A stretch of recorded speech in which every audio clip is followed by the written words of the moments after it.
Subscribe to Cheating Tales Lab for more original and exclusive stories. We hope you enjoy this one. Let's begin. Jake Morrison, a dedicated 38-year-old middle school math teacher, pulled his car into the pickup lane at Oak Ridge Middle School.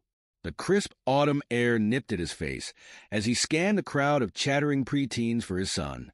Ethan, his son, trudged towards the car, head down, shoulders slumped. Jake's brow furrowed. This wasn't like his usually talkative and exuberant son. "Hey, buddy," Jake called as Ethan climbed into the passenger seat. "How was school?"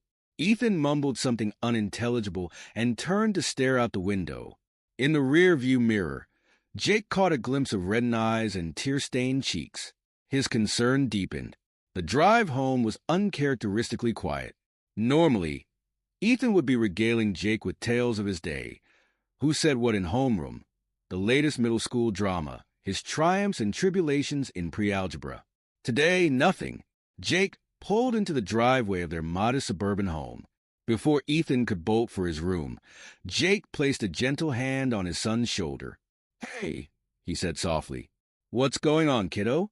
You know you can talk to me about anything, right?" Ethan's lower lip trembled. For a moment, Jake thought he might open up, but then the boy shook his head and darted inside. Jake sighed, following his son into the house. He found Ethan curled up on the living room couch, looking small and vulnerable. "Ethan," Jake said, sitting beside him, "please tell me what's wrong. I can't help if I don't know what's going on." Finally, Ethan broke down. Through his tears, he revealed the cruel taunts he'd been enduring at school. Kids calling him the milkman son, saying he didn't look like Jake. Jake felt like he'd been punched in the gut. He struggled to keep his face neutral, not wanting to betray the sudden, irrational surge of doubt that flooded his mind. "Who's saying these things?" he managed to ask. "It started with Tommy Peterson," Ethan sniffled. He said he heard his dad talking about our family. And then he told everyone, and now they won't stop. Jake's mind raced. Mr. Peterson, their next-door neighbor. The guy was always a bit of a blowhard, but this was crossing a line. Struggling to maintain his composure, Jake pulled Ethan into a fierce hug. "Listen to me," he said, his voice thick with emotion. "I don't care what anyone says. You are my son. I love you more than anything in this world.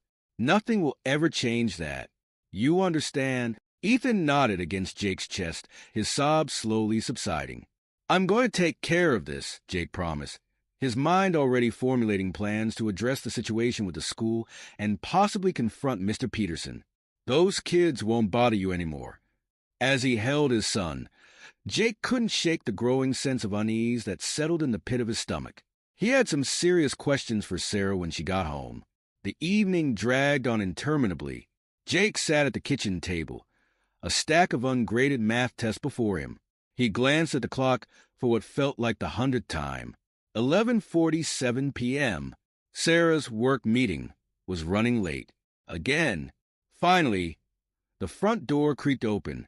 Jake's head snapped up as Sarah stumbled in, her designer clothes slightly askew. Even from across the room, Jake could smell the unmistakable mix of expensive cologne and alcohol. Sarah, a 36-year-old freelance graphic designer, kicked off her heels with a groan. "Hey, honey," she slurred. "Sorry I'm late. Big project? You know how it is." Jake set down his pen deliberately. "We need to talk." Something in his tone must have cut through Sarah's inebriated haze. She paused, one hand on the banister. "What's wrong?" Jake stood, crossing his arms. "There are rumors going around Ethan's school. Rumors about our family." Sarah's eyes widened almost imperceptibly. "What kind of rumors?"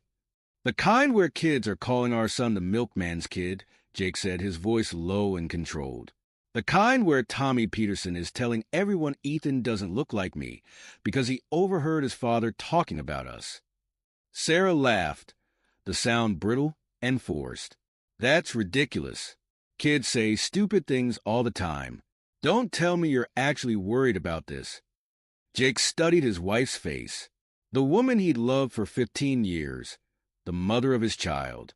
She'd never looked more like a stranger. I want the truth, Sarah. All of it.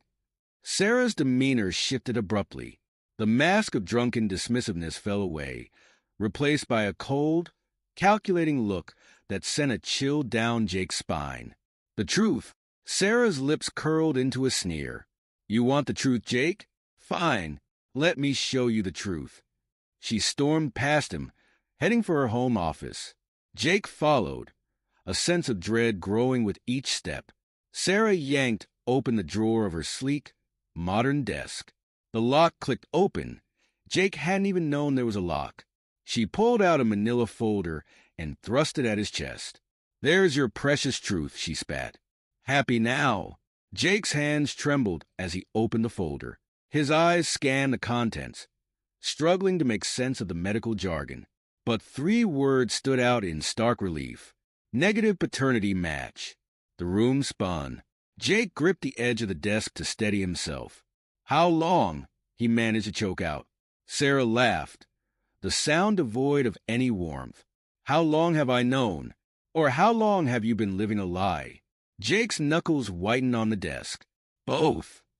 I've known since before Ethan was born, Sarah said, her voice dripping with disdain. As for you, well, let's just say your whole life has been a lie, Jake. You're shooting blanks. You couldn't father a child if your life depended on it. The words hit Jake like physical blows. He staggered back, collapsing into Sarah's ergonomic office chair. Jake's mind reeled as he struggled to process Sarah's cruel revelation. But the nightmare was far from over. Who? He whispered, dreading the answer. Sarah rolled her eyes. Does it matter? It could be any number of men. I have a thriving business, you know, much more lucrative than your pathetic teacher's salary. Jake's head snapped up. What are you talking about? A cruel smile played across Sarah's lips. Oh, honey, did you really think my graphic design business was doing that well? You never questioned where all the money was coming from. As Sarah spoke, the pieces started falling into place. The late nights, the business trips, the designer clothes and exotic vacations that always seemed just a bit out of their price range. Jake couldn't bring himself to say it. An escort, Sarah finished for him. A damn good one, too. High-end clients, very exclusive. Your neighbor, Mr. Peterson, he's small potatoes compared to some of the men I've been with. Jake felt like he might be sick. How? How many? Sarah shrugged, examining her manicured nails. I lost count years ago. But don't worry, I've always been very careful. Well, except for that one time. She gestured vaguely towards the DNA results still clutched in Jake's hand. You've been lying to me for our entire marriage, Jake said, his voice hollow. Stealing from our accounts. Cheating with God knows how many men. Please, Sarah scoffed. I haven't stolen a dime. Every penny I've earned. Unlike you, with your sad little paychecks. Do you have any idea how boring it's been playing house with you all these years? As the argument escalated, Sarah's drunken state seemed to fuel her cruelty. She boasted about her successful business, mocking Jake's modest teacher's salary and the life they'd built together. Jake opened his mouth to respond, but a small sound from the hallway stopped him cold. Both he and Sarah turned to see Ethan standing in the doorway, eyes wide with shock and brimming with tears. Mom! Ethan's voice was barely audible. Dad! Before either of them could react, Ethan turned and fled. The sound of the front door slamming echoed through the house. Ethan, Jake called, springing to his feet. He glared at Sarah, who had the decency to look slightly ashamed as the gravity of her drunken confession sank in. We're not finished, Jake growled. Torn between comforting his son and dealing with his wife, Jake made his choice. He raced after Ethan, leaving Sarah alone in the house, her carefully constructed web of lies unraveling around her. As Jake's footsteps faded into the night, Sarah collapsed onto the couch, the full weight of her actions crashing down around her. But it was too late. The truth was out, and there would be no going back. The pale light of dawn crept through the windows as Sarah stirred on the couch, groaning softly. Her eyes fluttered open, Confusion etched across her face as she struggled to piece together the events of the previous night. Jake, who had spent the night consoling a distraught Ethan, watched from the kitchen doorway. His expression was carefully neutral, betraying none of the turmoil within. "Morning," he said evenly. "Rough night." Sarah winced, pressing a hand to her forehead. "God, my head. What happened?" Jake's grip on his coffee mug tightened imperceptibly. "You had a bit too much at your work thing. I got you some water and aspirin." As Sarah mumbled her thanks and shuffled to the bathroom, Jake's mind raced. Her memory lapse was unexpected, but it could work to his advantage. He needed time to gather evidence, to build an ironclad case. Once he heard the shower running, Jake sprang into action.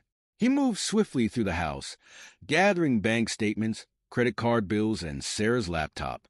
Anything that might hold a clue to the extent of her deception. Jake's phone buzzed. A text from Melissa Chun, the private investigator he'd contacted in the early hours of the morning. "Can meet at 2 p.m. Discrete location sent separately. Bring all relevant documents." Jake exhaled slowly. It was really happening. He was investigating his own wife, the mother of his child. By the time Sarah emerged, dressed for another day of her graphic design work, Jake had his game face on. He played the role of concerned but oblivious husband perfectly, asking about her plans for the day and mentioning offhand that Ethan wasn't feeling well and would stay home from school. As soon as Sarah left, Jake was on the phone with his college friend and lawyer, Michael Reeves. "Mike, I need your help," Jake said, his voice tight. "It's about divorce proceedings and securing custody of Ethan." Michael's response was immediate and supportive. "I'm here for you, Jake. Let's meet and go over everything." Over the next few days, Jake worked tirelessly. He met with Melissa, providing her with every scrap of information he could find on Sarah's activities. The private investigator set to work tracking Sarah's movements and compiling a client list. Jake also began setting up hidden cameras and audio devices around the house, his stomach churning at the necessity of such deception. But he needed evidence, and this was the only way to get it. In between his clandestine activities, Jake had several recorded conversations with Sarah, where she unwittingly admitted to her actions while sober. Each admission was like a knife to his heart. But Jake steeled himself, knowing it was all necessary for what was to come. Simultaneously, Jake opened a separate bank account and began quietly transferring his legitimate earnings. He couldn't risk Sarah emptying their joint accounts once she realized he was onto her. As the evidence mounted, Jake felt a sense of purpose settling over him.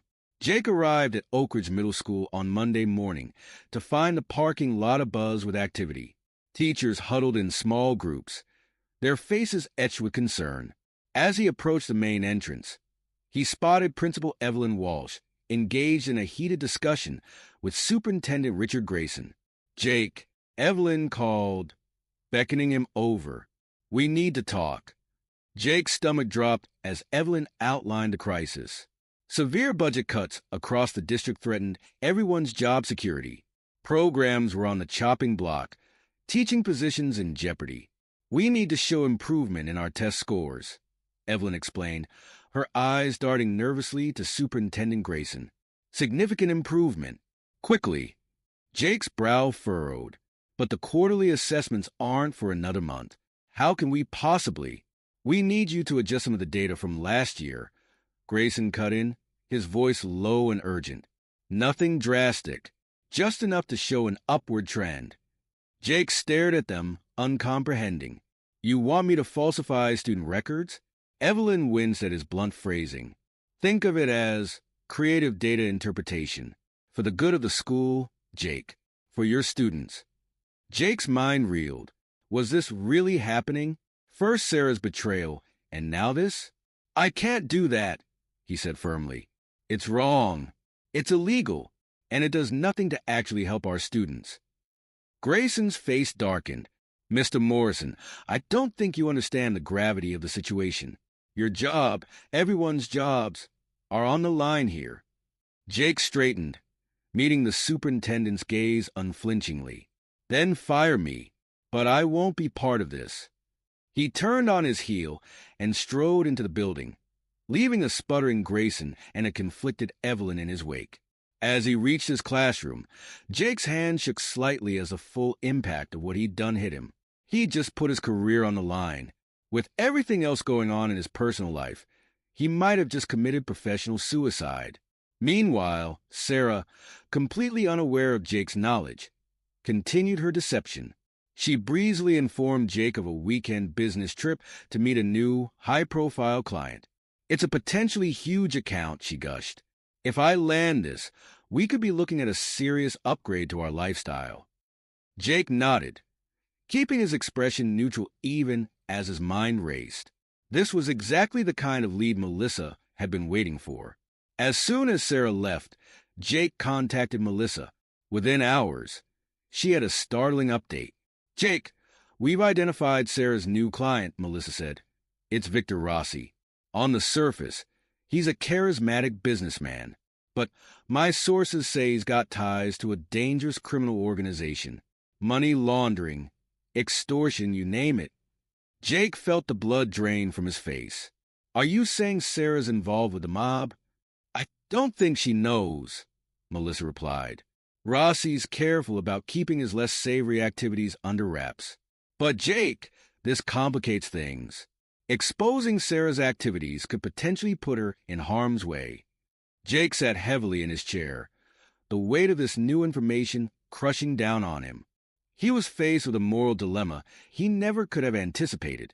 How could he protect Ethan and seek justice without potentially endangering Sarah's life? As he grappled with this impossible situation, Jake realized that the stakes had just gotten exponentially higher. Whatever he decided to do next would have far-reaching consequences for everyone involved. Over the next few days, Jake threw himself into formulating a plan. He knew he needed to expose Sarah's activities, not just to their family and community, but to the authorities as well.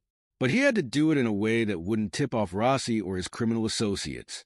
After careful consideration, Jake decided to start by anonymously tipping off Detective Laura Hawkins, an ambitious local cop he'd read about in the paper. He crafted a carefully worded email hinting at Sarah's connection to Councilman James Hartford's recent scandal. Next, Jake focused on protecting Ethan from the impending fallout. He called his parents, spinning a tale about a special grandfather-grandson project that would require Ethan to stay with them for a while. It wasn't a complete lie. Jake did want Ethan to spend more time with his grandparents, especially now. As Jake worked, he discovered that Sarah and Victor were planning to attend a high-profile charity gala.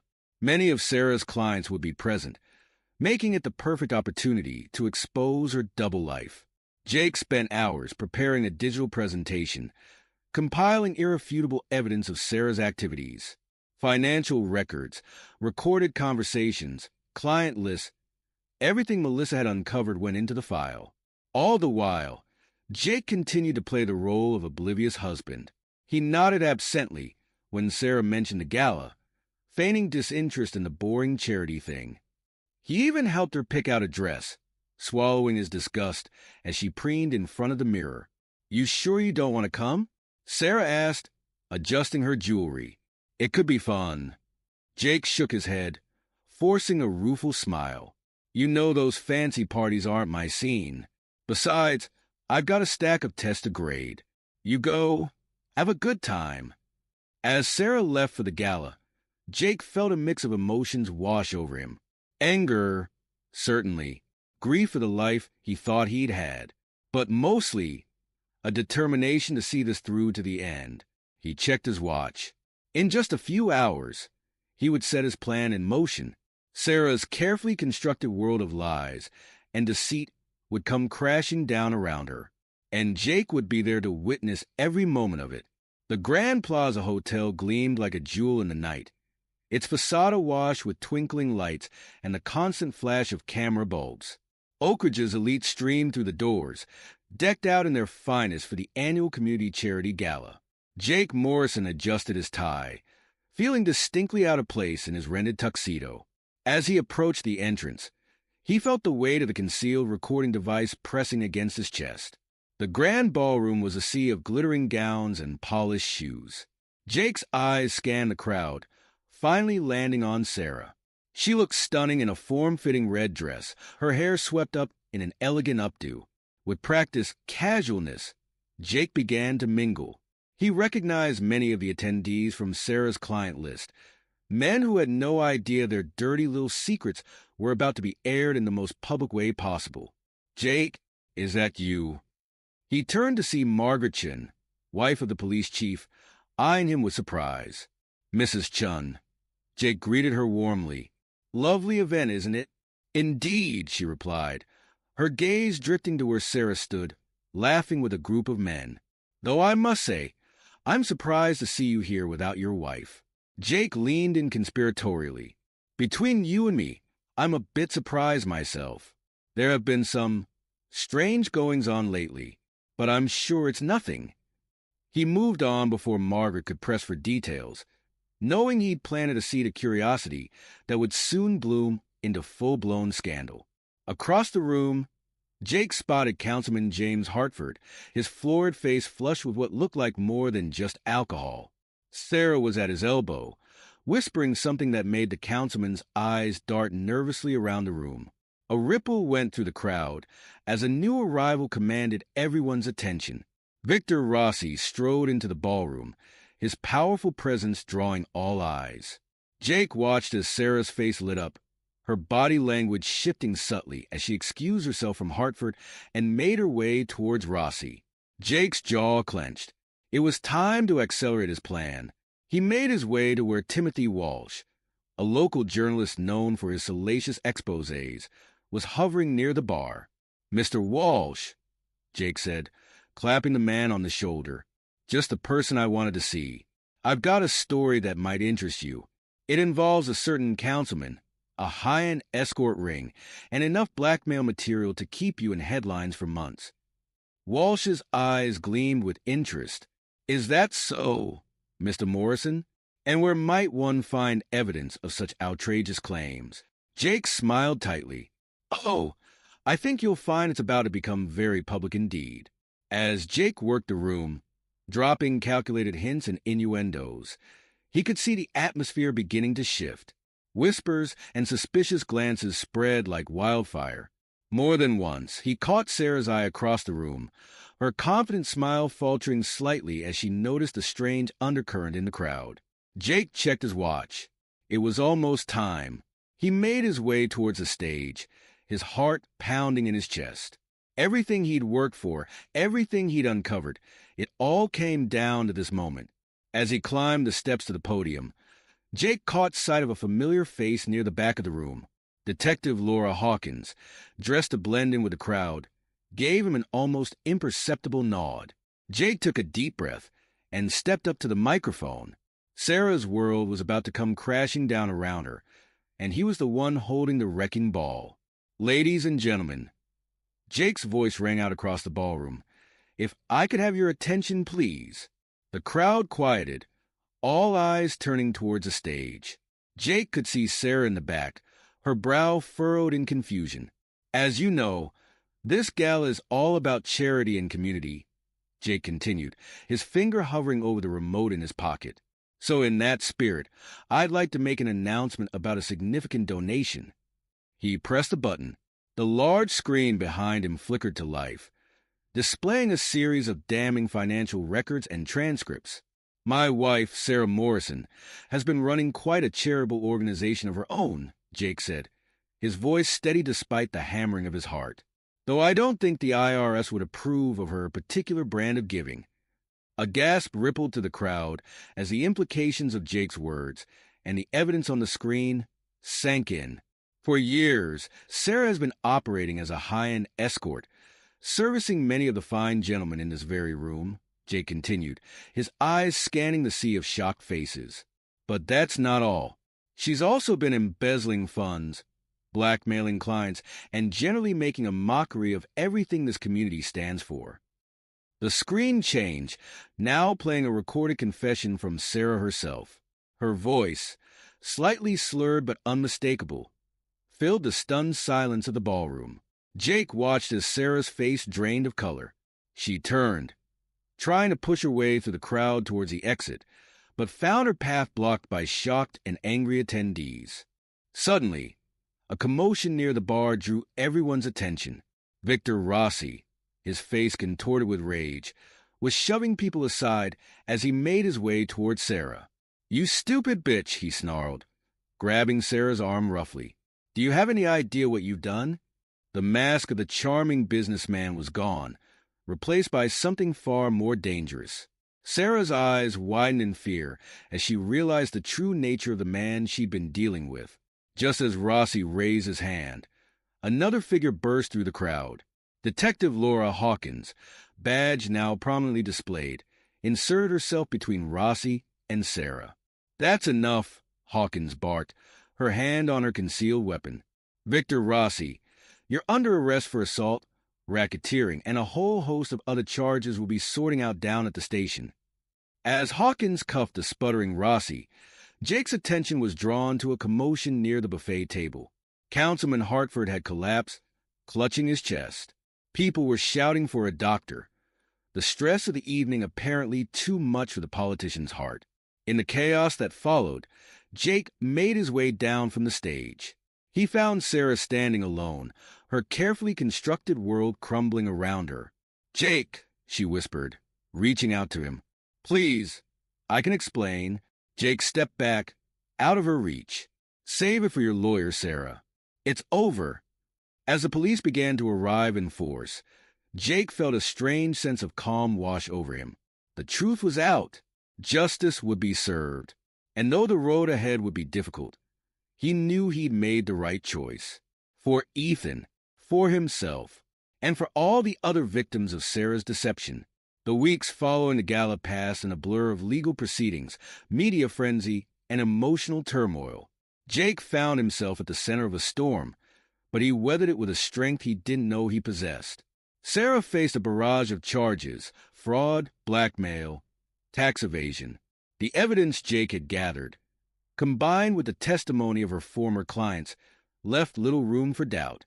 As he sat in the courtroom, watching his wife of 15 years being led away in handcuffs, Jake felt a complex mix of emotions. Relief, certainly. Anger, still simmering beneath the surface. But mostly, a profound sadness for what might have been. The family court case was next. Jake presented his evidence methodically, painting a clear picture of Sarah's unfit parenting and financial misconduct. When the judge awarded him full custody of Ethan, Jake felt a weight lift from his shoulders. They could start to heal now, to rebuild their life together. Surprisingly, Jake managed to protect most of their assets from Sarah's creditors. His foresight in opening separate accounts and documenting every transaction paid off, ensuring that he and Ethan wouldn't be left destitute by Sarah's crimes. But the repercussions of that fateful night weren't confined to Jake's personal life. The scandal had sent shockwaves through the entire community, toppling pillars of society like dominoes. Superintendent Richard Grayson was one of the first to fall. His involvement in the data falsification scheme came to light during the investigation into Sarah's activities. Jake found himself hailed as a whistleblower, his refusal to compromise his integrity now seen as an act of heroism rather than insubordination. The school board, eager to distance themselves from the scandal, approached Jake with an offer he never saw coming. "We'd like you to consider taking on the role of Vice Principal of Curriculum Development," Board President Elaine Hodges said, her eyes serious behind horn-rimmed glasses. "Your dedication to educational integrity is exactly what this district needs right now." Jake was stunned. I don't know what to say." Elaine smiled. "Say yes, Jake. Help us rebuild trust in this community." After careful consideration, Jake accepted the position. It would be a challenge, but one he was ready to face head-on. As the dust began to settle, Jake found himself with an unexpected calling.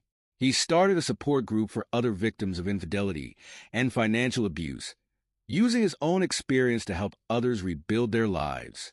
Their first meeting was held in the community center, a small group of shell-shocked individuals drawn together by shared pain. As Jake looked around the room, he saw reflections of his own journey. The anger, the confusion, the tentative hope for a better future. "I know it feels like the world has ended," Jake said, his voice soft but firm. "But I promise you, there is life after betrayal. We're going to get through this together." The hardest part of all was helping Ethan come to terms with the truth about his parentage. The boy had been devastated by the revelations at the gala, withdrawing into himself in a way that broke Jake's heart. On the recommendation of Ethan's school counselor, they started seeing a family therapist, Dr. Amelia Rodriguez, a kind-faced woman with a gentle manner, helped them navigate the treacherous waters of their new reality.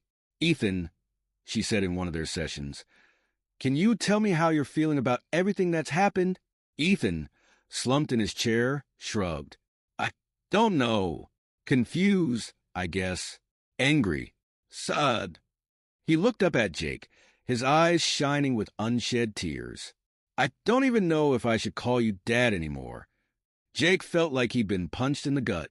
He leaned forward, taking Ethan's hands in his own. "Listen to me, Ethan.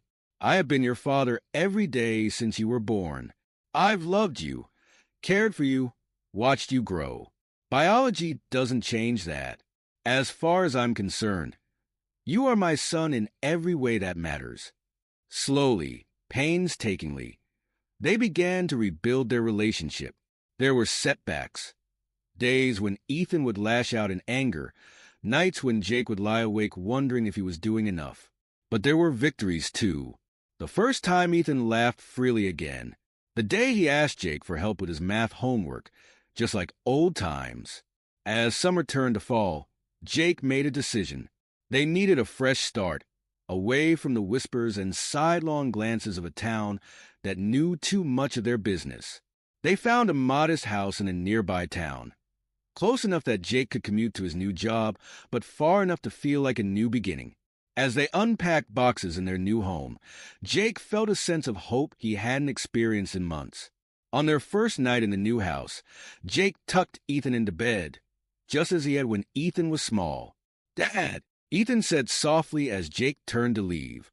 "Yeah, buddy." Ethan hesitated for a moment, then met Jake's eyes.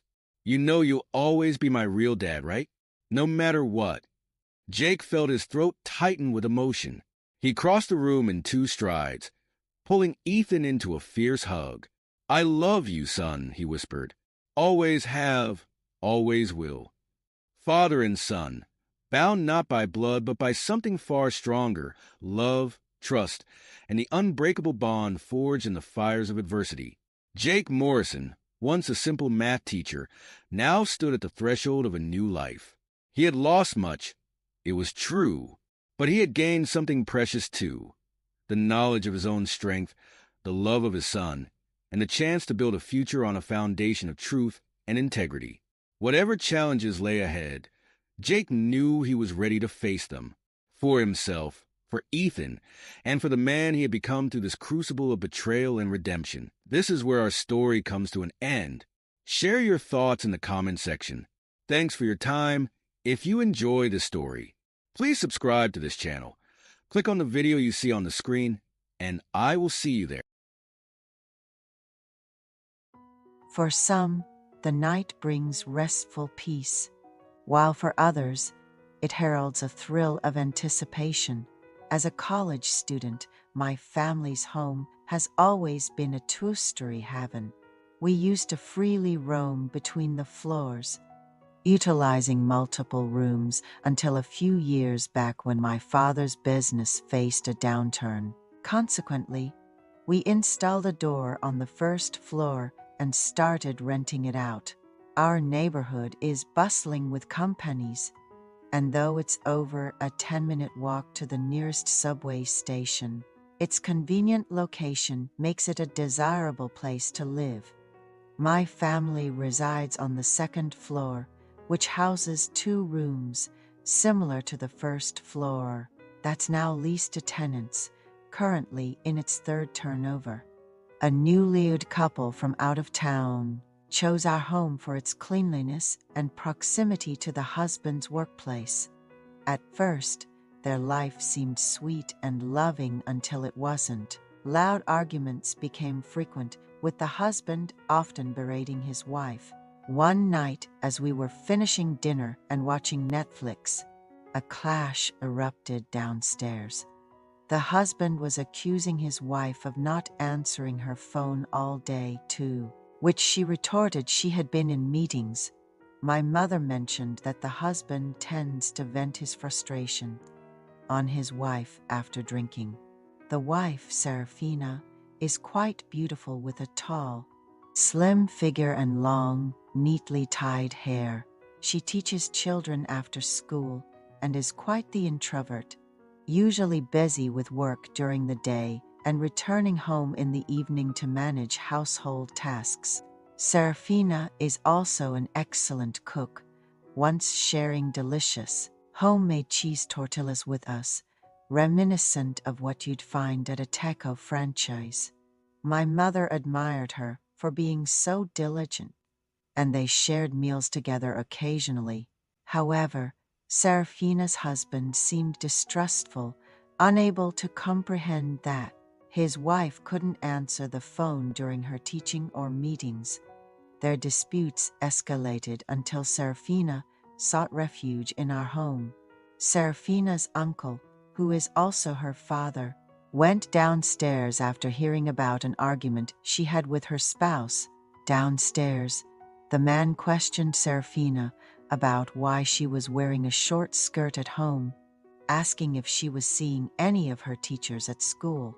Serafina explained that she had ordered the skirt online, thinking her husband, who had just come home from work, would like it. However, her husband doubted her, questioning if she had worn it to school since it was delivered that morning. He had been overly attentive since they started dating, which Serafina initially enjoyed. But this attention turned into suspicion and later disbelief, even when she told the truth. This suspicion has overshadowed their newlywed bliss, making Serafina doubt if they can continue living together and regretting their marriage. Her mother took her hand and suggested she spend the night at their house. Since I snore loudly, my parents decided to sleep in the living room, offering my room to Serafina. Despite knowing she's married, I can't help but have feelings for her. She's beautiful and kind, and no one I've met on blind dates compares. I've admired her for the gentle way she interacts with everyone, including the neighborhood kids. I wish I could spend personal time with her, but I know it's not right. Yet, today felt special because Serafina came to our house, and I was thrilled, almost to the point of shouting in joy. I wanted to confront her husband for his behavior, but it's not my place to interfere in their personal matters. Serafina confided her marital issues to my mother and cried. I wanted to comfort her, but felt helpless. My mother wanted to ensure she had a safe place to rest, comforting her until she calmed down. My mother asked me to clean my room so Serafina could sleep there. I prepared the bed for her, saying, "Don't worry about it, just try to get some rest," even though it might be hard to sleep. Since it was warm, I decided to sleep on the living room sofa, and Serafina felt guilty for taking my room. So I wandered into my room half asleep after a middle-of-the-night bathroom trip. By habit, I climbed into bed and fell asleep, only to be jolted awake in the morning by a loud, "Yikes, what is this?" To our surprise, it was just the two of us who heard that. Serafina was there beside me, and as it turned out, we had ended up sharing the bed. Honestly, nothing happened between us. Serafina left early that morning for her place, and all was quiet on her end. Things remained calm for a while after that day. Serafina teaches cooking classes. One day, with only a morning class, she was heading home with a bag of pancake mix from the grocery store. At the entrance to the alley, we bumped into each other, and seeing the grocery bag, Serafina chuckled. "Making pancakes?" I replied. "It's my first time trying. Got some syrup too," she suggested, making them together at her place since she had no classes that day. I asked if it was really okay, and she reassured me that things had been fine lately, inviting me in. She mixed the pancake batter with eggs and milk in a stainless bowl, then heated a wide pan, greased it, and poured the batter in. The batter sizzled softly, turning a lovely brown. Skilled with the spatula, she flipped them until warm pancakes were ready. Encouraged to try, I clumsily made my own pancakes. Aside from instant noodles, this was my first cooking attempt. We made several pancakes, topped them with whipped cream and syrup, and added koi and strawberries Serafina had prepared. She brewed coffee and brought it to the table, revealing it was her birthday and was pleased to celebrate with our pancake cake. Surprised, I suggested going out for a meal later. Later, with her phone volume up, we headed to a nearby wood-fired pizza place. Serafina seemed anxious, possibly worried about a call from her husband. I couldn't understand why he would doubt such a kind and good-hearted wife. Nearly done with our pizza, she received a text saying her husband had to leave for a sudden business trip and wouldn't call that night. Serafina's face lit up with relief. Serafina was feeling a bit upset that her husband didn't wish her on her birthday. However, she mentioned, going out to eat with Thaddeus brought a fresh vibe, but since her husband is the suspicious type, she insisted on heading home early. We exchanged numbers quickly and rushed back. That day, as I climbed the stairs, I hoped for another chance to meet. A week later, on the same weekday as Serafina's birthday, I bumped into her at the local grocery store's tasting section, where she was with her mother-in-law. She mentioned her mother-in-law would be staying for about 3 more days before leaving. The next day, while I was skipping rope in the yard, Serafina's mother-in-law complained of severe stomach pain. Her husband was still at work, so I hailed a taxi and took Serafina and her mother-in-law to the hospital. A week later, I met Serafina again. Her mother-in-law had gallstones and had undergone surgery to remove her gallbladder, but was now recovering well at home. Serafina had been taking care of her, putting her kids' after-school activities on hold. She said, "If it weren't for you, that is, my mother-in-law would have been in big trouble. She's so grateful to you that she insisted on thanking you personally, and even gave you some money to treat us to a meal when she gets the chance." Seizing the moment, I quickly joined them for dinner. I enjoyed my favorite seafood spaghetti and had a beer. Serafina began to vent about regretting her marriage, but I had no similar experiences to share, so I just listened. After opening up, she felt relieved and mentioned, "My husband just left for a business trip to China yesterday. He'll be gone for a month. I'm free for a while. I couldn't miss this chance," and mentioned, coincidentally, "My parents are away for their anniversary trip to Vietnam and will be back in 3 days." That night, in my room, Serafina and I created a special atmosphere. It was a new experience for me, and she smiled patiently at my awkwardness. The next day, we spent a lovely time at her place. A year has passed since then. Serafina says her husband's attitude hasn't changed, but she finds other reasons to be happy, viewing his suspicion as a form of affection. Sharing secrets with me has become a delightful part of her life. Our secret encounters feel thrillingly delicate.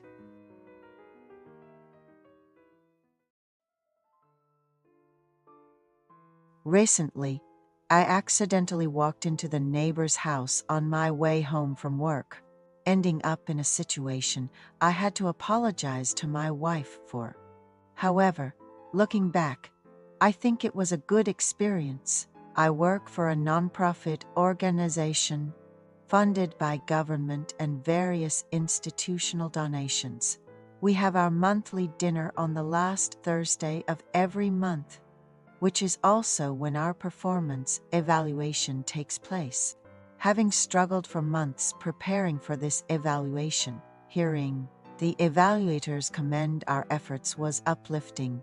A high evaluation score is beneficial for our organization as it helps us secure more funding. Following the evaluation, our director, along with all the staff, decided to splurge on an expensive meal and karaoke using the funds we had saved. Although this makes me feel guilty towards my wife, it wasn't intentional. Our home is in a duplex apartment where, upon exiting the elevator, you're faced with two doors side by side, ours and our neighbors. That evening, slightly intoxicated and in high spirits, I mistook my neighbor's slightly ajar door for ours, realizing my mistake as soon as I took off my shoes. I attempted to leave when the neighbor's wife, startled, looked at me. I apologized, explaining the mix-up, but she suggested, "Why don't you stay for a chat? My husband is away.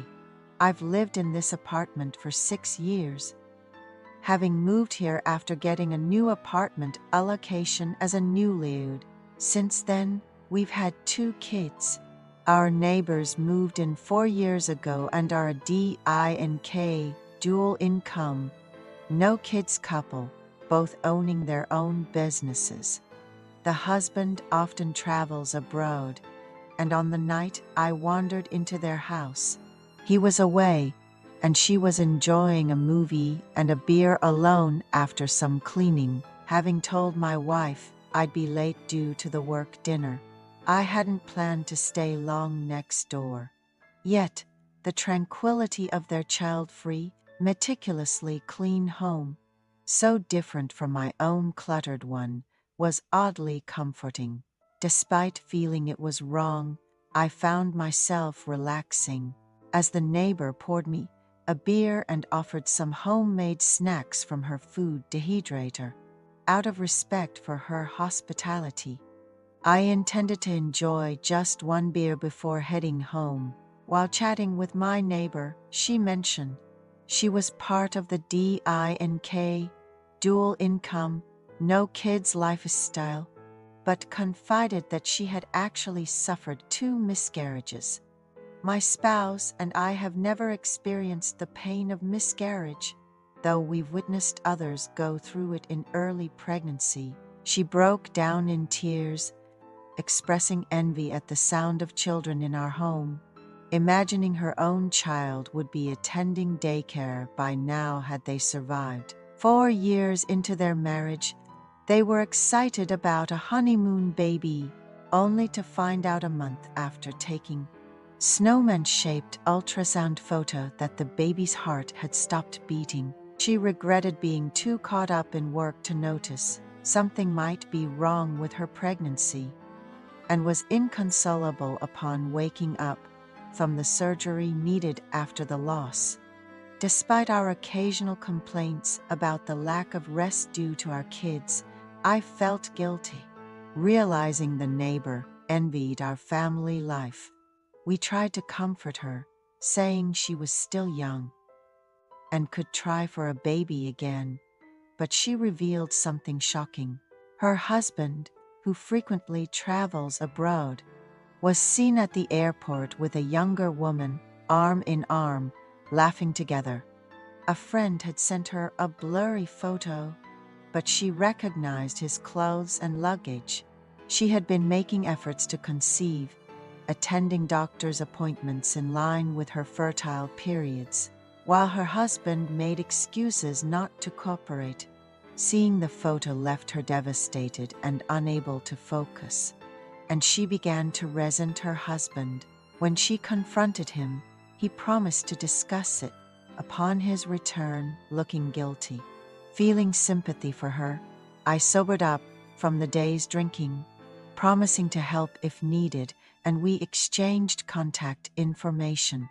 Back home, I found myself unable to sleep, reflecting on how my wife, once slender and attractive, had become unrecognizable in the throes of motherhood and childrearing.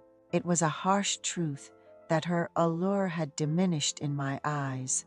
I knew I shouldn't be doing this, but I found myself comparing my life to the woman next door.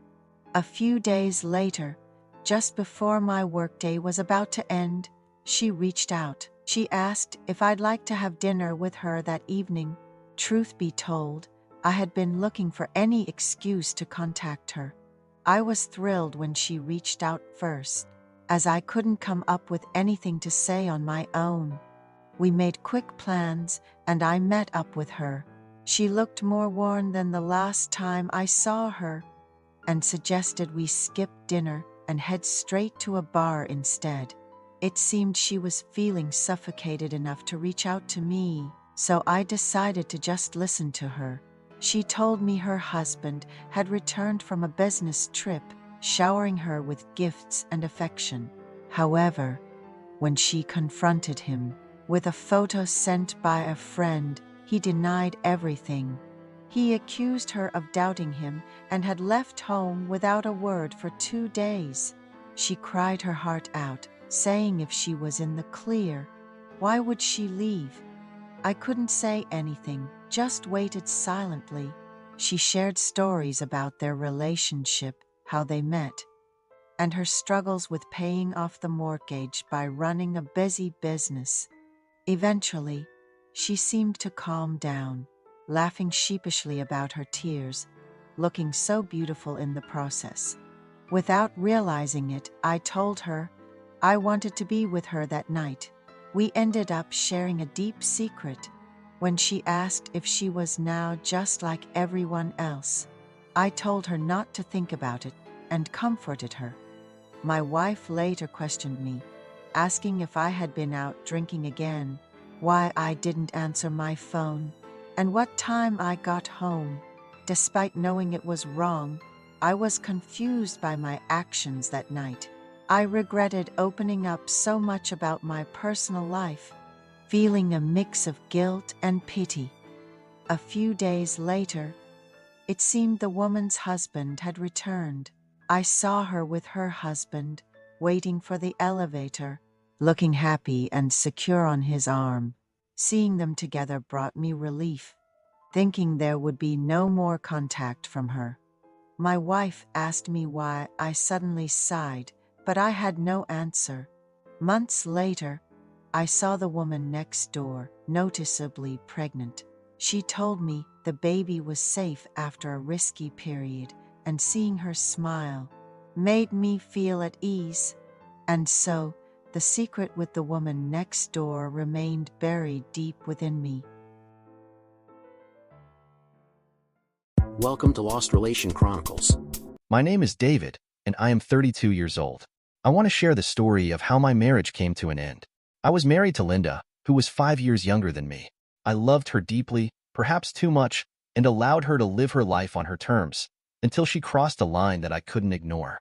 Linda committed an unforgivable act, something I couldn't accept under any circumstances.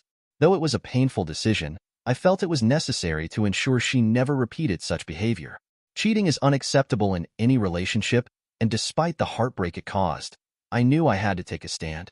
When I caught her lying and cheating, I resolved to make her face the consequences of her actions. I met Linda 9 months ago at a party hosted by a friend. The moment I saw her, I was captivated by her beauty and felt compelled to get to know her. I asked my friend to introduce us, and once we started talking, the conversation flowed effortlessly. Linda was outgoing and confident, sharing how she loved going to parties and living life on her own terms. She was bold, ready to take on any challenge. The more we talked, the more drawn I felt to her. Not only was she stunning, but she was also clear about what she wanted from life. I knew I wanted to see her again and spend more time getting to know her. We began meeting regularly, and it didn't take long for me to realize I couldn't stop thinking about her. She made me feel things I had never felt before. Some friends warned me about her wild nature and history of frequently changing boyfriends, but I chose to ignore them. I trusted my instincts and believed that she felt the same way about me. After just 6 months of knowing her, I was certain she was the one I wanted to marry. To make my intentions clear, I planned a romantic getaway to a private island. Linda was impressed by the elaborate preparations I had arranged just for her. One evening, as we enjoyed drinks at sunset, I decided it was the perfect moment to propose. With my heart racing, I popped the question. Linda's eyes lit up, and she instantly said yes. She hugged me tightly, tears streaming down her face, and told me it was the best day of her life. Our wedding was nothing short of a royal affair, making us the talk of the town for nearly a month. Everywhere we went, people spoke about our grand celebration. The media coverage was overwhelming, with news outlets and social media buzzing about our fairy tale romance. It seemed like the world was captivated by our love story, and even strangers would stop us to share their congratulations and well wishes. The outpouring of love and support made us feel incredibly blessed and grateful. On our wedding day, Linda and I made an unconventional decision to maintain separate rooms for our belongings. While we shared a bed at night, we agreed to continue living our lives much as we had before marriage. We both acknowledged that we had married quickly and hadn't spent much time getting to know each other beforehand. This mutual decision gave us the space to find a natural rhythm in our relationship. We believed that maintaining our individuality and personal interests was essential for a strong and lasting bond. By giving each other space and time to pursue our hobbies and goals, we thought it would allow us to grow both as individuals and as a couple.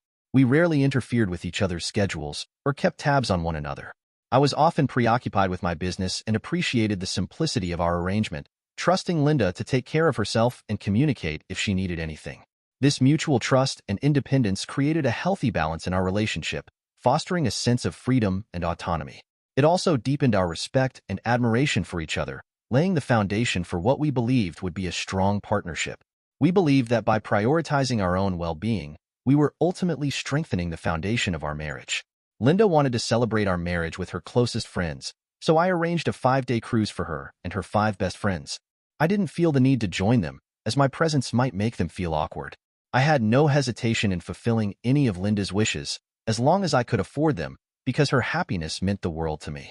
I trusted that giving her the freedom to enjoy this special time with her friends would make the experience even more memorable. I was confident she would have a wonderful time creating lasting memories. After our marriage, Linda continued living much as she had before, going to parties, coming home late, and sometimes stumbling into bed completely drunk. One evening, I sat her down to talk about her behavior. I gently asked if something was bothering her, or if there was a reason she was struggling to adjust. She admitted that everything about this new life was overwhelming for her. Linda explained that she hadn't grown up with the privileges I had, and stepping into the role of a wealthy man's wife felt like an entirely different world. I tried to understand her perspective and decided to give her more time to adapt. After all, I wanted her to feel completely at home in this new chapter of our lives. However, 3 months into our marriage, things still hadn't changed. Linda maintained her separate room, though she often expressed her love for me, and we shared passionate moments together. Despite the physical intimacy, there was an emotional distance between us that I couldn't ignore. I began to wonder if deeper issues were causing Linda to keep her guard up and maintain this sense of separation. I wanted her to trust me fully and feel at ease in our home, where she truly belonged. I started contemplating whether I should have a candid conversation with her about my concerns and unhappiness. Would she understand my perspective and work with me to bridge the gap? I decided to give it another week before approaching her for an open and honest heart-to-heart. I believe this would be the best way to address my concerns without causing unnecessary hurt. One day, I came home early to retrieve some papers for an upcoming meeting. As I entered the house, I noticed Linda wasn't home, likely out with her friends. I was about to grab my papers from my room and leave when curiosity got the better of me. I decided to take a look at Linda's room, hoping to find something that might help me understand her better. As I searched through her things, I came across one of her lipsticks, which accidentally fell to the floor. Bending down to pick it up, I noticed a piece of paper tucked under the dresser. It seemed important, so I carefully pulled it out. It was an invitation to a private party. Curious, I opened it to read the details. The party was being held in Linda's honor and was organized by a group of men. What struck me most was the note at the bottom of the invite. To the most beautiful woman ever, who deserves the love of every man in the world, The venue listed was a private villa owned by one of my business competitors. Suspicious, I decided to see for myself what this party was all about. On my way there, I called Linda to check where she was. She casually told me she was at a sleepover with a friend and wouldn't be back until the following evening. I had no reason to doubt her. I'd always given her the freedom to do as she pleased, and I trusted her implicitly. Yet, the circumstances around this party didn't sit right with me. Determined to uncover the truth, I drove to the villa. When I arrived, I parked outside and took a moment to observe. The gate was unattended, so I let myself in. As I walked down the path, the loud, cheerful music grew deafening. Cars lined the driveway, and as I neared the entrance, I spotted Linda's car parked among them. My heart sank. She was at the party, not at her friend's house as she had claimed. Instead of knocking on the door, I decided to investigate discreetly. I walked along the villa's exterior, searching for a window I could look through to see what was happening inside. I continued walking along the villa and spotted a window with its blinds open. Carefully, I approached, ensuring I remained hidden. Peering inside, I saw a group of men standing around, drinks in hand, laughing loudly. The music blared, drowning out their voices, making it impossible to discern what they were saying. As I observed, I noticed something unsettling. The men were scantily dressed, with many bare-chested and some in just their underwear. They were all fixated on something below their line of sight, something I couldn't see from my position. Confused and uneasy, I couldn't fathom what Linda could possibly be doing at such a gathering. Just as I was about to give up and ring the doorbell, something caught my attention. Rising from the ground was Linda, standing in the center of the group, wearing nothing but her panties, her hands provocatively covering her chest. My heart froze. I felt a wave of numbness wash over me, unable to process what I was witnessing. Before I could convince myself that I had misunderstood the situation, one of the men approached Linda and kissed her. She looked around, laughed, and the rest of the men began cheering and hooting. Rage and despair boiled within me. My instinct was to storm inside and take Linda away, but as I marched toward the door, a thought stopped me. Realizing the stakes, I returned to the window and began making note of everyone present. There were 6 men in total, all of them my business competitors, along with Linda. The sheer betrayal burned inside me, but I knew that acting impulsively could ruin me. I couldn't afford to let these men mock me or use this situation against me. Clenching my fists, I decided not to intervene at that moment. Instead, I resolved to plan my next steps carefully, ensuring that both Linda and the men would face the consequences of their actions. With a heavy heart and my mind swirling with anger and frustration, I walked away from the villa, got into my car, and drove off like a man possessed. The images of what I had seen were seared into my mind, and I knew I couldn't let this go without a reckoning. I had given Linda everything she ever wanted and more. I was attentive, generous, and passionate in our relationship. Our intimate life was vibrant, filled with wild and exciting moments, both day and night. Despite all this, she had chosen to betray me in such an extreme and degrading way. Trying to rationalize Linda's behavior felt futile. It wouldn't change what had happened. Instead, my thoughts turned to how I could make her and those men pay for what they had done. Consumed by anger and a sense of betrayal, I became fixated on revenge. I vowed to teach them all a lesson they wouldn't forget and to reclaim my dignity. The next evening, Linda came home as if nothing had happened, just as she'd told me she would. I was waiting for her, curious to see how she would behave after such a monumental betrayal. To my astonishment, she was calm and composed, as though she had nothing to hide. Her demeanor made my blood boil, but I kept my emotions in check, playing along with her act. I casually asked how the sleepover went. She smiled and said it was fun, mentioning that she had caught up with her friends. I let her believe I was none the wiser, waiting patiently for the right moment to put my plan into action. After she freshened up and joined me in the living room, I brought up my upcoming 2-week business trip. I mentioned that I had hired a personal secretary to assist me during the trip and that her name was Betty. I then called Betty into the room to introduce her to Linda. She greeted Linda warmly, and Linda responded politely, though I could see a flicker of unease in her expression. I told Linda she should rest, as I needed to go over some details with Betty. Linda agreed, mentioning that she was tired, understandable, considering her activities the previous night. Her calm facade began to crack slightly when I placed my hand on Betty's lower back, ensuring Linda noticed the gesture. Her uneasiness grew, but she said nothing. I spent about an hour with Betty, outlining her role. She wasn't hired for actual work, but as a tool to unsettle Linda. My goal was to plant seeds of doubt in her mind, making her question my relationship with Betty. I wanted her to feel the sting of jealousy and guilt, hoping it would drive her to confess her wild and shameful actions. This was just the beginning of my plan to make her confront the truth and face the consequences of her betrayal. The next morning, Betty walked into our bedroom to wake me up, ensuring we wouldn't be late for our meeting. Linda was visibly shocked to see that Betty had access to our bedroom as well. Without giving her time to ask questions, I quickly got ready and told her I'd see her in 2 weeks. Betty and I left together, and for the next 2 weeks, I planned to stay at a hotel while keeping a close eye on Linda and her activities. During this time, I also needed to dig deeper into the identities of the 6 men who had been at that party. My goal was to gather solid evidence of their actions and relationships, ensuring I had every base covered when the time came to act.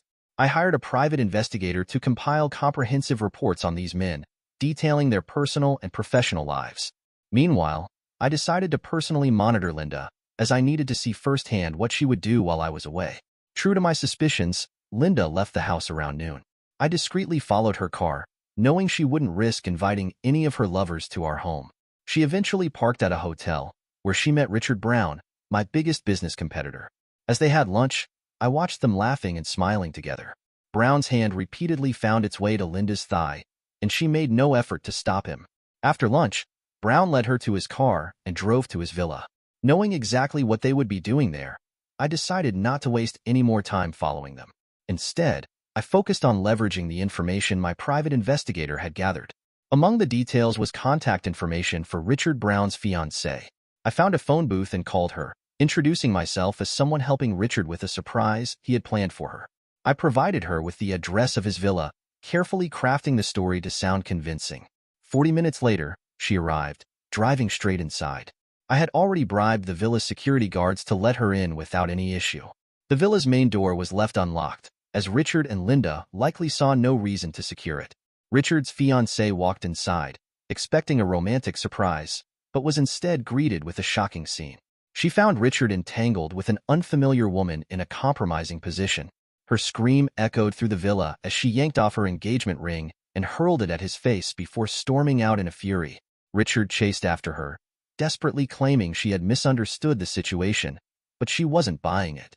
She declared not only the end of their engagement, but also her intention to withdraw all her investments from his business. From the comfort of my car, I watched the drama unfold with satisfaction, mentally noting, 1 down, 5 to go. Using the same method, I gathered incriminating evidence on the other men. I ensured their infidelities were exposed, either to their spouses or business associates, leading to broken relationships, hefty alimony payments, or the loss of significant investments. My plan was working like a charm, but I had saved the best surprise for Linda. I orchestrated an elaborate setup by sending invitations to all the men on Linda's behalf, inviting them to a celebratory party at a luxurious villa. Similarly, I sent an invitation to Linda from the men, praising her for being the only woman who understood and supported them. This bonding celebration was designed to gather them all in one place for the grand finale. The villa was prepped with hidden cameras in every room, including the bathrooms, ensuring no moment of the night would go unnoticed. On the evening of the party, I made sure everyone arriving had to deposit their phones at the entrance, cutting them off from the outside world. Linda entered, dressed provocatively in a red backless dress I had gifted her, seemingly oblivious to the irony of wearing it for a night of infidelity. As the party got underway, the group indulged in music, drinks, dancing, and eventually, intimate behavior. Meanwhile, I activated a live stream of the event, broadcasting it to every television screen in the companies where the men worked, including my own. The reactions were swift.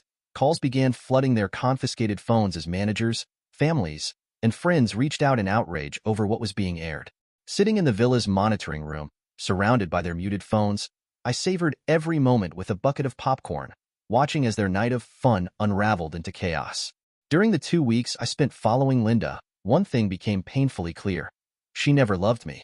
She was with me for the wealth and privileges that came with being my wife. I should have known better than to fall for someone like her, a gold digger through and through. To some extent, I could have tolerated her attraction to my money. After all, such things aren't uncommon. What I couldn't tolerate was her deceit.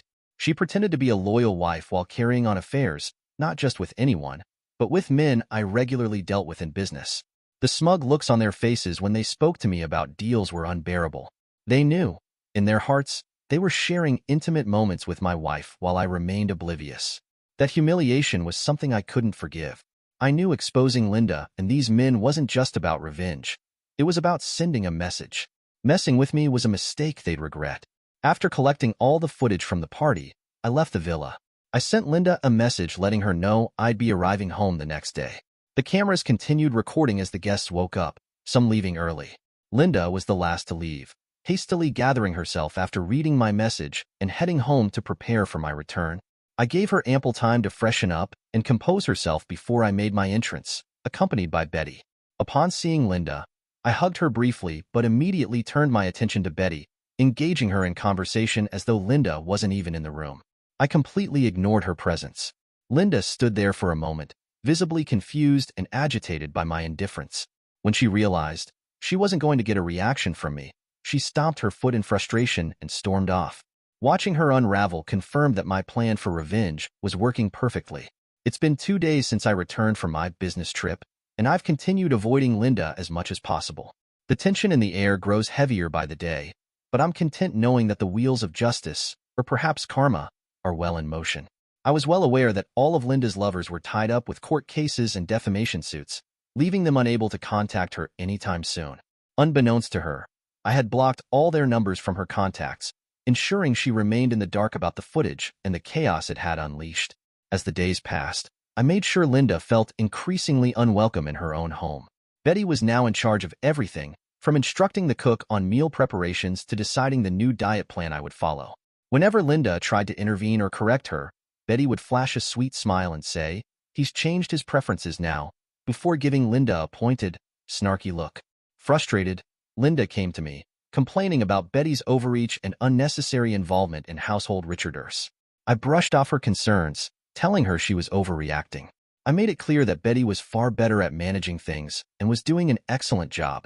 Linda, however, couldn't hide her growing frustration, convinced that Betty's presence was both intrusive and deliberate. I was carefully setting the stage for Linda to accuse me of cheating so I could turn the tables on her. The next day, I told her I'd arranged for her to spend time with her friends. I had booked a club for her and suggested she go out, relax, and lift her spirits. I explained that I'd be working late, so it was the perfect opportunity for her to enjoy a night out.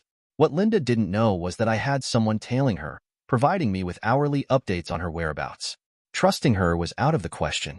I needed her out of the house to finalize the preparations for the grand reveal I had meticulously planned for the night. By the time she returned, everything would be in place. Linda stumbled home around midnight, visibly drunk. As she entered the living room, she froze, seeing me seated on the couch with Betty perched on my lap. Her disoriented mind struggled to process the scene. Staggering toward us, she screamed, "What the hell is going on?" I looked at her calmly, a smile playing on my lips, and said, "Why don't you join us?" Her face twisted in disgust as she demanded Betty get off my lap. Betty shifted slightly, as if to comply, but I stopped her, firmly instructing her to stay put. Linda's fury ignited. She pointed a shaking finger at us and shouted, "I knew something was going on between you two from the moment she set foot in this house."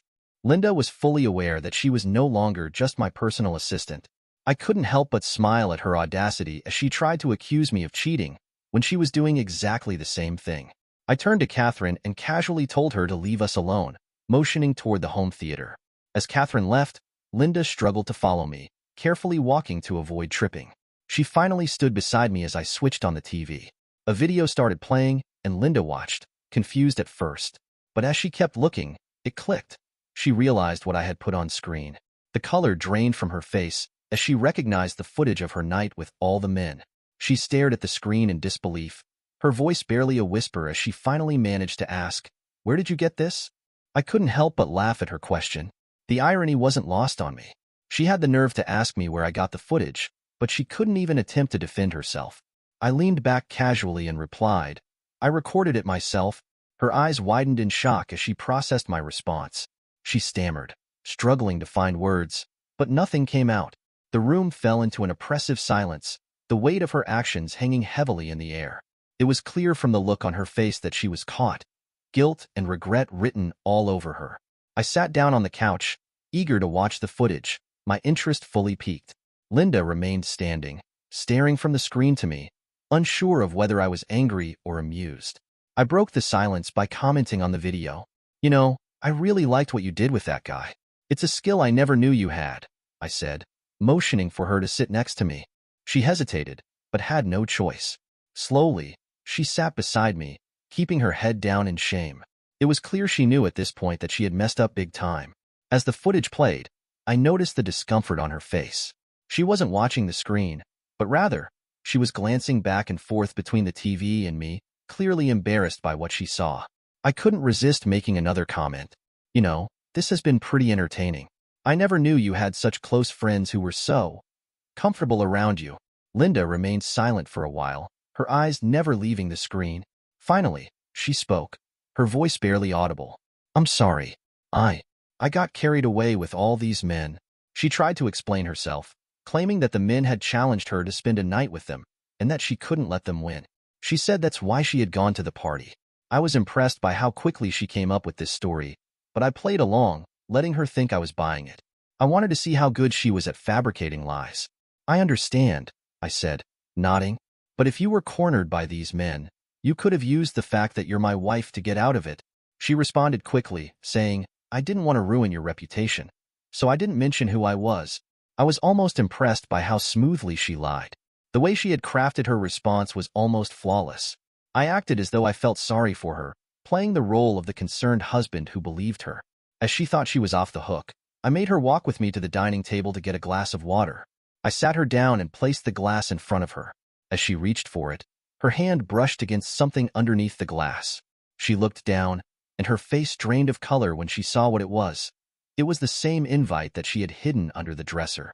The glass slipped from her hand, shattering on the floor. In that instant, she knew there was no point in lying anymore. I had everything. I had seen everything. She fell to the ground, breaking down in tears. There was nothing she could say to defend herself. The guilt was written all over her face. The tears didn't change anything. She was caught, and she knew it. I know everything, I said coldly, watching her struggle for words. After a long silence, I spoke again. You're out. There's no place for a cheater like you in my house or my life. She begged me to give her another chance, pleading that she wasn't thinking straight and had been swept up in the excitement. They're all rich, she said. I couldn't say no to them. I shook my head, resolute. No, I've learned my lesson. I don't repeat mistakes. She tried to convince me, but my mind was made up. Forgiveness is not an option. Her pleas didn't move me. It was the hardest thing I had to do, but I knew it was necessary for my peace of mind and self-respect. As she left, I made a promise to myself that I would never let anyone into my life without fully testing their worthiness. That was the lesson I learned from Linda's betrayal. Within a week, I had my lawyer draw up the divorce papers. I made sure she would get nothing from me, given the chaos she had caused in my life.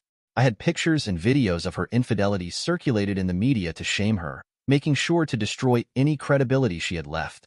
I did everything I could to make it difficult for her to find a job, warning major companies about her. I still had a private investigator keeping an eye on her to track her every move. I wanted her to feel the consequences of her actions, to make her regret every day she spent with me. I made sure she couldn't easily find a place to stay, and that she was humiliated everywhere she went. When she asked for alimony, I couldn't help but laugh at her blatant demands for money and property. She even went so far as to fake a pregnancy, hoping for child support and property under the child's name. I showed the judge all the pictures of her surrounded by men in compromising positions. I told him I had never been that intimate with her, and I demanded a DNA test to confirm whether the child was mine. It turned out she had lied about the pregnancy. I filed a defamation case alongside the divorce. She pleaded with the judge, claiming she had no money or income to pay me. Well, she should have thought about that before she decided to betray me. All this drama had unfolded in the 3 months since we got married. There were times I felt so depressed that I didn't want to do anything at all, but I carried on, determined to see it through to the end. Linda was the first person I thought would be different from all the other women I had encountered. At first, she didn't seem like a gold digger, but it turns out all she really wanted was my money and property. I now understand why she hesitated to share a room with me from the start. She wouldn't have been able to hide her deceitful actions if we had been living together. It's a painful realization, but I'm thankful I discovered her true intentions before things became even more complicated. I can now truly relate to the saying, love is blind. For me, it wasn't just blind. It was also untrustworthy. I know the road ahead will be tough. She didn't just destroy my marriage. She also tarnished my reputation. I can feel the judgment in the way people look at me as I pass by. Some of them pity me, while others seem to mock me for being fooled by a woman who was cheating right under my nose. It's disheartening to experience such scrutiny, and the weight of this betrayal is overwhelming. Navigating through the aftermath of this devastating revelation is more challenging than I ever imagined. After my divorce, a strange and unsettling series of events began to unfold. One by one, the 6 men Linda had been involved with mysteriously found themselves in violent encounters outside various clubs around the city. The first incident occurred late one night outside a popular downtown nightclub. A well-dressed man, known for his smooth charm, was found lying on the pavement, his groans of pain echoing in the quiet alley. Doctors later confirmed that he had suffered severe trauma to his testicles, ruptured beyond repair. Within a week, he disappeared, quietly leaving the city with no explanation. Then, just days later, another man, known to frequent a high-end club in the city's bustling district, was found in a similar condition, bruised, battered, and nursing an injury that left him unable to walk properly. The same pattern continued, with each lover suffering the same fate. They all shared one thing in common. Their testicles were ruptured beyond repair, and now their lives would never be the same. Word spread quickly, and the men who once flaunted their relationships with Linda were now living with the consequences of their actions. Each of them, too proud to admit the truth, quietly packed up and left the city for other places, far away from the prying eyes of anyone who might have suspected their involvement. No one spoke of what had happened to them, but the rumors were enough to keep them away for good. Some say the violence was a message, an unspoken warning to anyone who crossed a certain line, a line that Linda's lovers had unknowingly crossed. But in the end, all that remained was the mystery of their departure and the strange silence that followed their exit from the city. Dear listeners, please share your thoughts in the comments section below, and don't forget to like, share, and subscribe. Hello there. I'm fairly new to married life. Having decided with my spouse to focus on our careers and enjoy our time together before starting a family, we actually work at the same company. My life has had its ups and downs.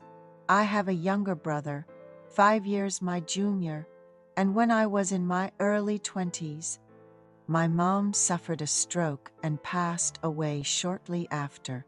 Despite the doctor's grim prognosis, it was a devastating time for our family, especially since my mom was the youngest of 3 sisters, all of whom lived in Australia. They rushed over to be with her in her final days. After her passing, my high school-aged brother was inconsolable, and my dad and I were engulfed in grief as we arranged her funeral. My aunt stayed with us for a month to help out, which was a blessing because my parents had a very loving relationship. My dad, who was in his late 40s, a relatively young age, struggled a lot with her death. Friends suggested he remarry for the sake of us sons, and surprisingly, he remarried within a year. It was astonishing how he found such a gem. My stepmom was in her mid-40s and a relative of someone my father knew well. She had been running her own business and had delayed marriage. At the time of the remarriage, she owned a brunch cafe, renowned and well-reviewed online, located near a subway station.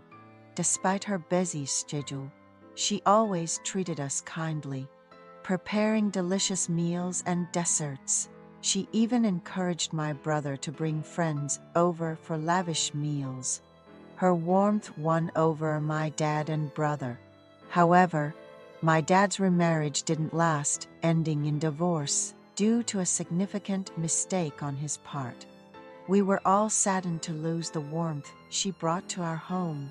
I thanked her for her kindness, and I even told my dad he no longer deserved a family life if he could not appreciate a wonderful and hardworking wife like her. My brother was equally disappointed. My father is quite wealthy, having provided me with an apartment during my college years, which is where I started my married life. My stepmom decided not to pursue alimony since the marriage was short-lived and she was quite capable on her own. So they went through with a mutual divorce. I graduated from a community college. I wasn't the most diligent student in high school, but I earned several certifications in college and gained recognition for my diligence after entering the workforce. I met my wife at work. She approached me first, saying she had never met a man as young and diligent as I was. We work shifts at our company, which is a subsidiary of a major corporation, so the pay is quite good. My schedule alternates between morning and afternoon shifts.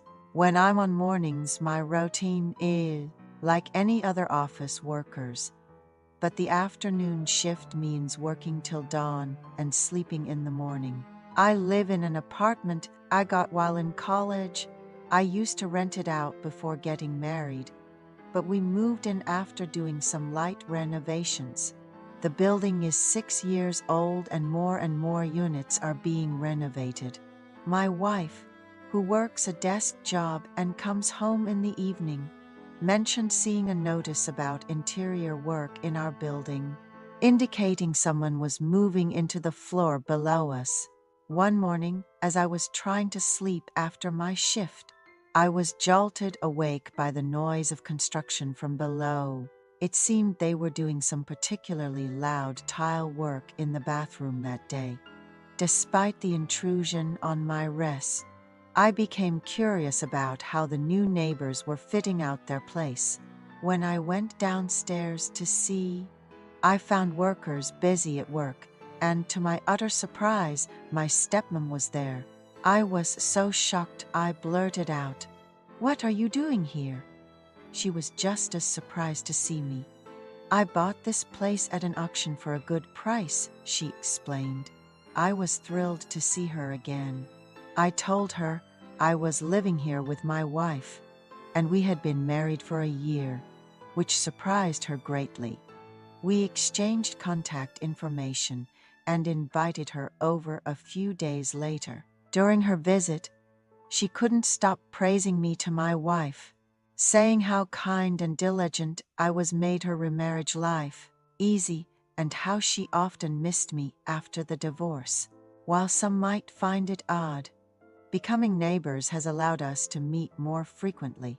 She often invites us to her cave, and my savvy wife has even promoted her stepmom's business on social media, which has significantly boosted its success, even leading to waiting lines.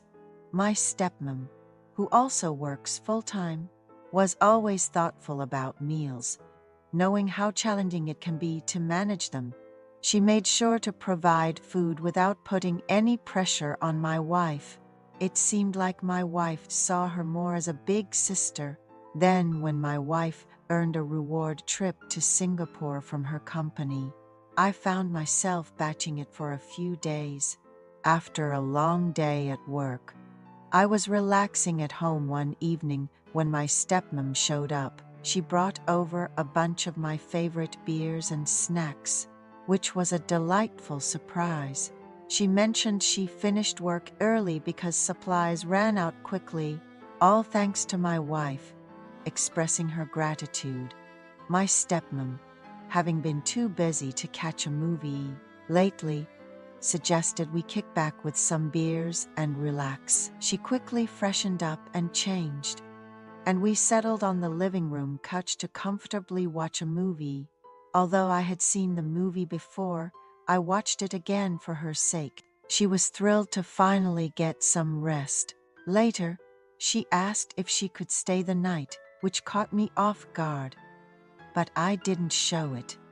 I prepared the bedroom for her and opted to sleep on the couch.